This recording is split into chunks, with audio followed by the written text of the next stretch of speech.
अस्सलाम वालेकुम अज़ीज़ तलबा। आज हम इंग्लिश ग्रामर में से मज़ीद पढ़ेंगे। आज हमारे साथ है क्लास की क्लास क्या होता है। It is group of word having a subject and a verb that form a part of sentences. Class क्या होता है? ग्रुप ऑफ वर्ड्स, अल्फाज का एक ग्रुप होता है जिसका सब्जेक्ट और वर्ब भी होता है that form part of sentence, जो कि उसी जुमले का हिस्सा होते हैं। यहाँ पर एग्ज़ाम्पल है बिकास Ali is sick he can not come today. क्योंकि अली बीमार है इस वजह से वो आज नहीं आ सकता। बिकास Ali is sick is a class, यहाँ पर ये क्लास है। And he can not come today, वो नहीं आ सकता, इज़ अनदर क्लास, और ये एक दूसरा क्लास है। Ali is sick it is sentence. Ali बीमार है तो ये एक सेंटेंस जुमला हो गया। Because it is an organised sentences, क्योंकि ये एक ऑर्गेनाइज्ड जुमला है विद कैपिटलाइजेशन एंड पंक्चुएशन, जिसमें कैपिटलाइजेशन भी है और पंक्चुएशन भी है। Ali is sick is class because Ali because is does not have capitalization and punctuation. So अगर हम कहें कि Ali as a sick is class है, क्योंकि इसमें ना तो कैपिटलाइजेशन है और ना ही पंक्चुएशन है। आगे हम पढ़ते हैं। Note there is no need for capitalisation and punctuation in the class. यहाँ पर नोट दिया गया है कि किसी भी क्लास के अंदर कैपिटलाइजेशन और पंक्चुएशन की ज़रूरत नहीं होती। But in a sentence capitalisation and punctuation are important. लेकिन सेंटेंस जो जुमला होता है उसमें कैपिटलाइजेशन और पंक्चुएशन जो है ये इम्पोर्टेंट, अहम होते हैं। यहाँ पर एग्जांपल है he can not come today, वो आज नहीं आ सकता। क्लास, ये क्लास है। अली इज़ अ सिक, ये एक क्लास है। एक दूसरा एग्जांपल है he can not come today, वो आज नहीं आ सकता, ये एक सेंटेंस है। दूसरा एग्जांपल है अली इज़ सिक, ये एक सेंटेंस है। तो आगे हम पढ़ते हैं कि सेंटेंस क्या होता है। सेंटेंस जो हम जुमले को कहते हैं, a group of word having subject and predicate. ये भी अल्फाज का एक ग्रुप होता है जो जिसका सब्जेक्ट भी होता है and predicate and having complete sense. जो क्या होता है कि जिसका जो कंप्लीट सेंस होता है, जिसका मफ़हूम मुकम्मल होता है, जो आपको समझ में आ जाए। आर मीनिंग इज कॉल्ड, या जिसकी मानी हो इस कॉल्ड सेंटेंस, उसको हम जुमला कहते हैं।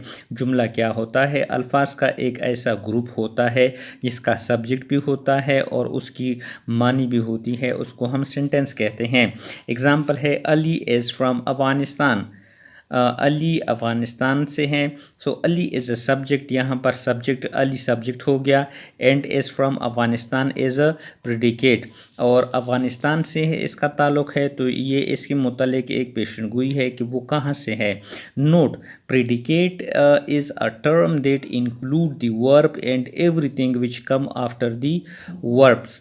प्रेडिकेट क्या होता है? किसी भी जुमले में वो टर्म होता है जिसमें वर्ब भी शामिल होता है और हर एक चीज़ जो वर्ब्स के बाद आती है इस कॉल्ड अ प्रेडिकेट, उसको हम प्रेडिकेट कहते हैं। रियल डिफिनीशन इसकी क्या हो गई?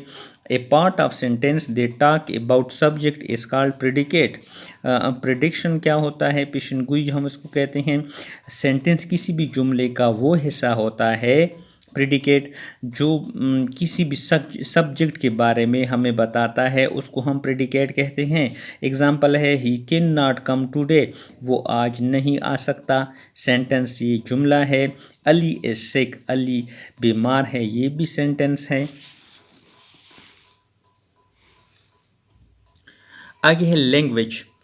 लैंग्वेज ज़बान क्या होता है? A systematic meaningful arrangement of symbol that represent in important cognitive ability and come on that is indispensable for communicating with other. Language क्या होता है कि लैंग्वेज एक सिस्टमेटिक मीनिंगफुल बामानी मुख्तलिफ़ किस्म के जो अलामात होते हैं उनकी एक तरतीब होती है जो हमें रिप्रेजेंट करती है इम्पोर्टेंट कोग्निटिव किसी थिंकिंग के बारे में वो जो होते हैं उसको रिप्रेजेंट कर देती है ability and that is indispensable for communication with other। आगे है कॉम्प्लीमेंट। कॉम्प्लीमेंट क्या होता है? Everything that complete the meaning of sentence is called a complement. Complement क्या है? हर एक चीज़ जो किसी जुमले की मानी को पूरा करे उसको हम कॉम्प्लीमेंट कहते हैं। It's only complete the meaning of sentence. ये किसी भी जुमले का मानी जो है उसको पूरा करती है। It does not receive any action. ये कोई एक्शंस वगैरह अमल वगैरह रिसीव नहीं करती। It's can not be called an object. इसको हम ऑब्जेक्ट भी नहीं कह सकते। For example Ali is a teacher. यहाँ पर कॉम्प्लीमेंट है। क्यों? क्योंकि यहाँ पर ये जो होते हैं किसी भी जुमले के एक सेंटेंस को कंप्लीट करती है, उसके मानी को कंप्लीट करती है। दूसरा एग्जांपल है आई हैव अ कार। मेरे पास एक गाड़ी है। अब अ कार जो है ये एक कॉम्प्लीमेंट है क्योंकि ये किसी भी सेंटेंस की जो मानी है उसको कंप्लीट करती है। आगे एग्जांपल है शी गोज़ टू स्कूल। ये भी कॉम्प्लीमेंट है गोज़ टू स्कूल क्योंकि टू स्कूल जो है ये इस सेंटेंस के जो मानी है उसको कंप्लीट करती है। आगे है ऑब्जेक्ट। ऑब्जेक्ट क्या होता है? ऑब्जेक्ट अ पर्सन और thing which suffer the result of an action is called an object. Object a person or thing which suffer the result of an action is called object। Object क्या होता है? कोई शख्स होता है या चीज़ होती है जो सफ़र करती है रिज़ल्ट ऑफ एन एक्शन, किसी भी अमल को के ऊपर असरअंदाज होती है, उसको हम ऑब्जेक्ट कहते हैं। It complete the meaning of sentence. ये किसी भी जुमले के मानी को कंप्लीट करती है। It receive the action performed by an subject. ये क्या करती है कि कोई सब्जेक्ट जो है वो कोई अमल या काम कर रहा है। It can be called a complement.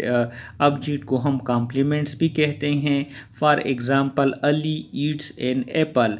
Ali सेब खा रहा है या सेब खाता है। यहाँ पर एन एप्पल जो है ऑब्जेक्ट भी है क्योंकि ये क्या है, ये आर कम्प्लीमेंट भी है क्योंकि ये किसी जो सेंटेंस है उसकी मानी को भी कंप्लीट कर रहा है और किसी एक्शन के ऊपर भी असरअंदाज हो रहा है।